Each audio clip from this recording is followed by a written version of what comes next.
that we have a car. It is moving. It has a VI, it has a VF. We are given a delta t, and we're interested in how far that motion is. So if we list all these, we have VI, VF, delta t, and delta x. What I'm looking for is an equation that ties those four things together. I'm not interested in coming up with something else. I'm not interested in doing a substitution unless I absolutely have to. So I just want the simplest possible equation that ties those things together. Well, that would be delta x equals 1/2 VI plus VF delta t. Has everything I need, nothing I don't, and putting it together is pretty simple. Your initial velocity is, of course, your 52 meters per second. Your final is 0 because you're coming to rest. So we get 52 meters per second plus 0 and 5.5 seconds. So we get a delta x raw answer of 143 meters, but we only have 2 sig figs. So this is the one thing I will say, looking at the sort of scope of tests, it's the first time that I've really seen your sig figs in large, and they're rusty. So we'll polish them. By the time you get to the test, you'll be fine. So we only get 2 sig figs because of this. So our final answer for delta x is 140 meters. Okay. And most people got that one. That one was pretty straightforward. So for part A, you're told you head out, and we're looking for average velocity going from Nome, not Nunn, Nome to Port Clarence, Alaska. So the 3 things that we have: average velocity, the displacement, and the time. And this is what we're looking for. So these are the problems that are really, seemingly very straightforward. V8 equals delta x over delta t. It's just a matter of getting your units. Probably the easiest one to do is kilometers per hour. So we're told that it's 113 kilometers. We're told that we are out for 8 hours and 43 minutes. So we can do, what is it, 523 minutes divided by 60. You get 8 so this is 480 minutes. Our total is 523 minutes. 523 minutes divided by 60. Oops. Let's do that better, Moser. 60 minutes in 1 hour gives you 8.716 repeating hours. If we take our 113 kilometers divided by 8.716 hours, we get an average velocity of 13, what's the raw answer on that one? 12.9 something? Who's got kilometers per hour?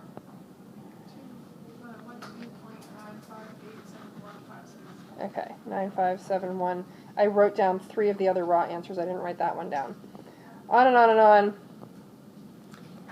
It looks really tempting to sig fig that as 13, but you only have 1 sig fig.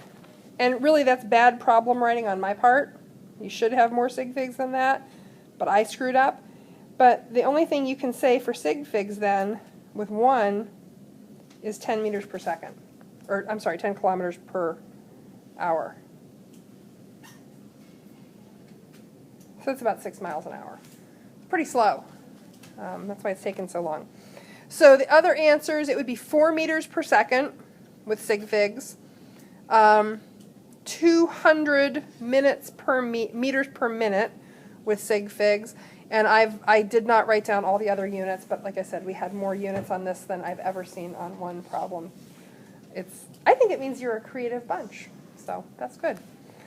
Okay, questions on that? Okay. On the second part, same thing. Average velocity is delta x over delta t, delta x. Still 113 kilometers. We weren't given any evidence that there was a detour. You know, no evidence that you went some other way. So, I mean, and you could. If you still end up on your doorstep, your displacement is still 0. So, delta T in this case is either 33,240 seconds or 9.23 repeating hours. So when we plug it in, 113 kilometers over 9.23 blah blah blah blah blah hours, we get a raw answer of VA equaling 12.23 and on and on and on km per hour. But you still only have one sig fig. So your final answer for that is actually going to be the same as it was for the other one. It's 10 meters per second. So the velocity, the speeds are different, the velocities are different, but they're not so much different that it disappears in sig figs. You know, they're close enough that they sig fig out to the same thing. Sig fig answer in meters per second was 3 meters per second, or it was 200 meters per minute. And I did not write down all the other ones. Part C is 0. Why? Displacement is 0. Yep. You end up back on your own doorstep. So average velocity is delta x over delta t. You spent a lot of time, but your displacement was 0 because you ended up back where you started. So that is a mean trick. Now, if you had gone, you know, back home via some other town in Alaska, would your displacement still be 0? Yes. If you end up back on your own doorstep, your displacement is 0. This is where I said, you know, depressingly enough, from day to day, you don't really get any place. If you wake up in the same bed that you woke up in yesterday, your displacement for the 24-hour period is zip. So your velocity through life every morning is 0. Now, that's why it's better to look at your velocity from, like, you know, 7 a.m. to noon, because you have lots of velocity there. But, yeah, displacement is what governs velocity. Number 3 is one of those comparison problems. So you have two buildings, you're making a jump across them, and you're able to start. So what do you have? Well, you have VI, and it says you start your run, so VI is 0. And this is the other thing, it's not a huge problem, but I do see some folks are, you have to read the text carefully, because the text gives you the information. VF is not known. We're interested in what VF will be. This is like the runway problem, where you're comparing the result that you get to a known value. You know, in this case, you have to make 6 meters per second or you crash. Can you make it? Delta X would be how far you have to accelerate, and it says you can start 11.5 meters back, which is a really long rooftop. That's a big roof. And your rate of acceleration is given. So you're able to accelerate at 1.75 meters per second squared. So we're looking for an equation that ties those four together. This was another, it was pretty straightforward. So VF squared equals VI squared plus 2A delta X. To solve for VF, it's a single step algebraic solve. VF is equal to the square root of all that. Okay, and you should do that rearrangement before you solve. So it's tempting, and I know a few people, you know, solve everything and then take the square root. Just do the rearrangement before you solve. It's good practice, and we'll be doing lots more like that. So of course this is 0. It goes away completely. Our raw answer for final velocity is 6.3442887 meters per second. We make it. And when you sig fig that, because you have only have 2 sig figs. Yeah. So VF is 6.3 meters per second. But you get it. You got enough of a margin of error, you get it. Oh, you know what? You're right. There are 3. There are 3. Hey, I was wrong. So if you had a sig figs on there, you can X through it. I was wrong. I was looking at the 6.0, which is the mistake that I always warn students about. If you didn't use it in your calculations, it doesn't count. It doesn't count. So 6.34 meters per second would be your final answer. So you get your imaginary point back. I didn't take off points, even on your fake score for this. Okay, so 6.34 meters per second. Okay, other questions on that? Okay, you got a skateboard, you got a hill. So you have some initial velocity, you have some final velocity, you have an amount of time that it takes you to get down the hill, and you have a rate of acceleration. So if we have VI, VF, A, and delta T, where our VI is 4.3 meters per second, VF is unknown, acceleration is given as 3.00 meters per second squared, and 4.5 seconds is how long it takes us to get down the hill. Do we have an equation that ties those neatly together? Yeah. And again, you didn't even have to rearrange. So VF equals your initial velocity plus how fast you were accelerating plus how many seconds you had to do it. So VF equals 4.30 meters per second. The touch screen on this seems to be getting a little bit wonky. Does that happen to these over time?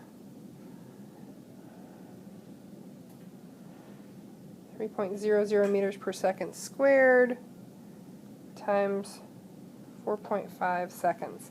So we get a raw answer for final velocity of 17.8 meters per second. We have 2 sig figs governed by our time. So our final velocity ends up being 18 meters per second. Okay, questions, comments, concerns? Most people did okay on that one. Now, the next question refers back to the last question. And this is, I'm just going to pop this out. So we want to know now, how long is this hill? And this is where you can take that final velocity and plug it back in. There's a cautionary note. The first cautionary note is, of course, if you screwed up on calculating your final velocity, you've just introduced a source of error that didn't have to be there. But if you have no other choice, do it. Plug in a number you just calculated. Sometimes there really is no other choice. We try to find ways around that. The other caution is if you plug in a rounded number, of course, you're creating error. And the further down that chain you go, the more error you create. So if we go back and look at the problem again, and now we forget that we ever wanted VF, and we just say, well, we want delta x. Is there an equation that ties together VI, delta x, A, and delta t? Yeah, there is. So we can just use this. Delta x equals VI, delta t, plus 1/2 A, delta t squared. So I will say this often. You will hear me say this often. There are probably 6 ways to solve every single physics problem that we see. Probably 3 of them will get you probably 4 of them will get you an answer. Maybe 5 of them will get you an answer. 1 of them might not get you an answer at all. Probably 3 of them are correct. 1 of them is elegant. So elegant means it doesn't have a whole lot of extra steps. It doesn't have a whole lot of extra work for you. It doesn't overcomplicate things. It's as streamlined as possible. And especially like my first couple years teaching physics, I was really good at inelegant solutions. So you get more elegant the more you practice. And I used to offer a bonus point for finding a more elegant solution than Moser found. I haven't had a student claim that in a long time. So simple and streamlined is the best, and not plugging in calculated numbers is the best. So this one is simple, it's streamlined, it doesn't involve any substitutions because we don't have to, and it doesn't involve any calculated numbers because we don't have to. So the raw answer when you plug everything in is 49.725 meters. Again, we only have 2 sig figs to work with. Well, this is going to round, so this is one of those trickies if you got smileys on your paper, because what did you have to do? scientific notation. So the only way to get 2 sig figs out of that is like that. Whoops. Times 10 to the first meters. Because, of course, that has 1 sig fig, and that is not correctly rounded. So it's one of those. I didn't plan it that way. Okay, questions on that one? If you don't have a choice, then use a plugged-in number. But if you have a choice, don't do it. All right, the last one. You and your insane cousin Bubba. So, yes.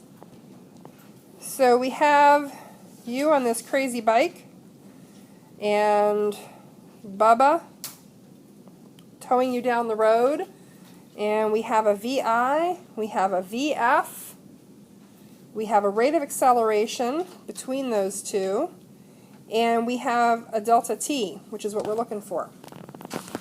So this is, the words, the sort of words that provide clues, and most of you are doing fine with this. I just want to point out and mention. Anytime it says how long does it take, we're talking about time. How far do you go? We're talking about distance. So just paying attention to that text really helps. Okay, so we have VI, VF, A, we're looking for delta T. So VI is that crazy speed of 245 kilometers per hour. And I'm not going to put you through doing the conversion up here, but it comes out to be 68.05, and that's a repeating 5 meters per second. So it's insanely fast. Your acceleration is negative 3.00 meters per second squared. What's your final velocity?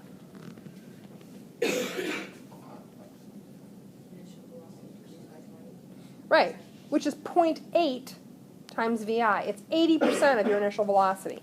So the most elegant way to do this is to say, oh, well, VI is 0.80 times, or VF is 0.80 times VI.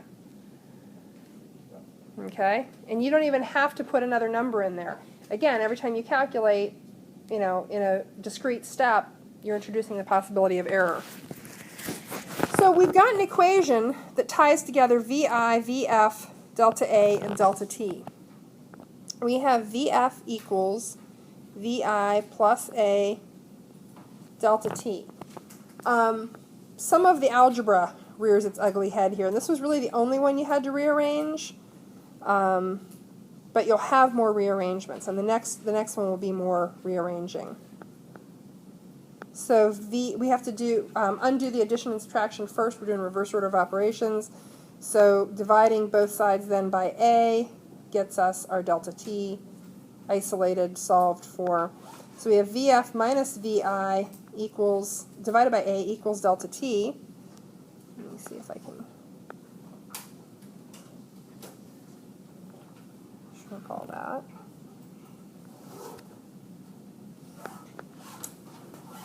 Now there are two things you can do here. You can take this and plug it in for this value at this point. So we have 0.8 VI minus VI over A equals delta T. If you're going that far, you can make this even more elegant and save yourself some calculation steps.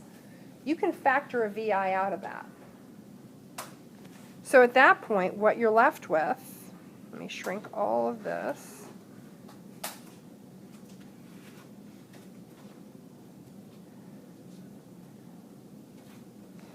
is VI times 0.8 minus 1 over A equals delta T. And it minimizes, now you can put your VI in, you don't have to factor out.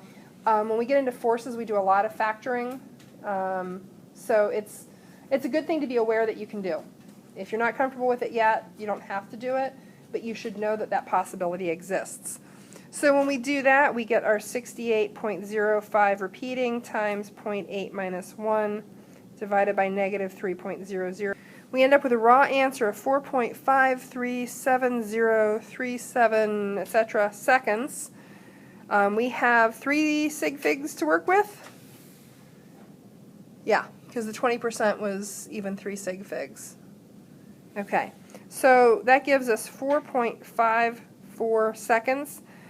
This would be the longest 4.54 seconds of your life, I think. Questions, comments, concerns?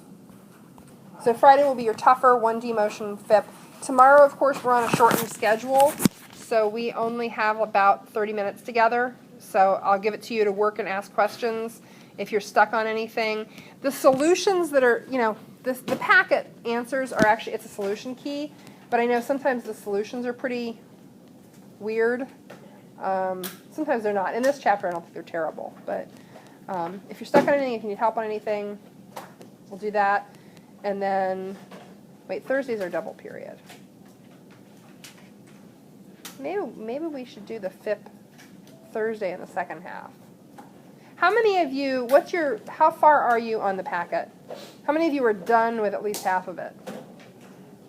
Okay, a couple of you.